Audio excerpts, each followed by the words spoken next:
Hi, my name is Eric, and in this video I do part 1 of chapter 2 in the Future Israel series. You can read all about chapter 1's videos and the book in the description below. Let's dive in. Waking up in Tekoa.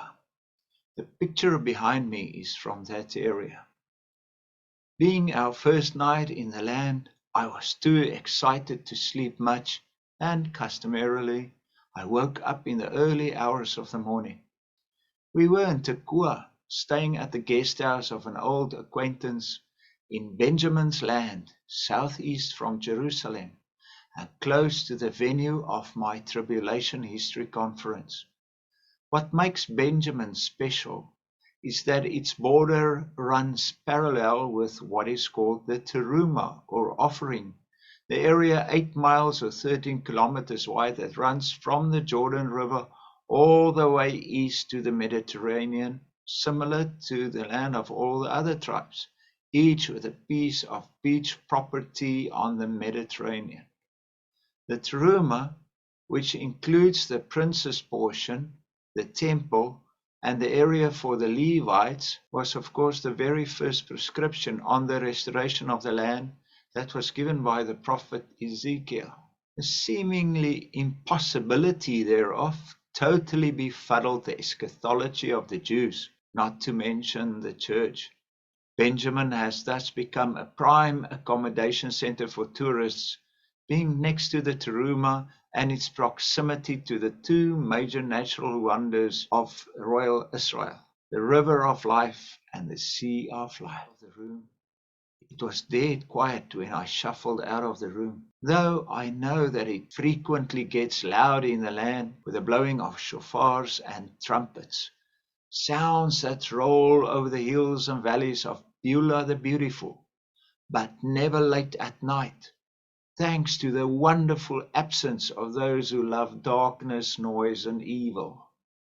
The great trumpet of the gathering has sounded, and the land, the world, is at peace, glorious peace at last.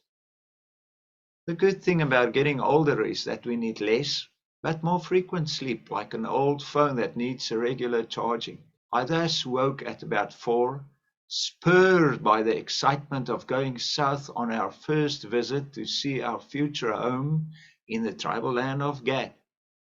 I routinely dedicated the early hours of the morning, when the day is young and my mind is fresh, to prayer and Bible study, always preferring to pray outdoors, following the example of Messiah during his visitation as the servant. I got my talit and my Bible, went outside to find a quiet place in the enclosed garden to greet the Almighty, Avinu Shebeshamayim, our Father in heaven, in the name of our eternal King. After praying the Modi'ani morning prayer and asking for my eyes, heart, and mind to be receptive to the Word and the Spirit, I got up and made some coffee. Nice, strong Queen Sheba brand, fresh from the hills of Tigray, with its 3 millennia of history so closely connected to Israel. Having settled behind a desk, I opened at Genesis 25, where Isaac named the third well he had dug Rehoboth, because at last the ownership of the well was not disputed. Rehoboth, or Rehoboth in English, is also the name of a mission station in central Namibia, located next to a hot spring. This was the space and the peace given to the landless Nama clan in 1870.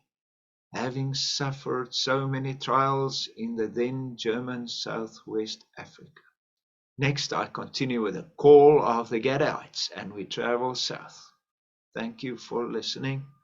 The prince shall have land on either side of the holy allotment and the property.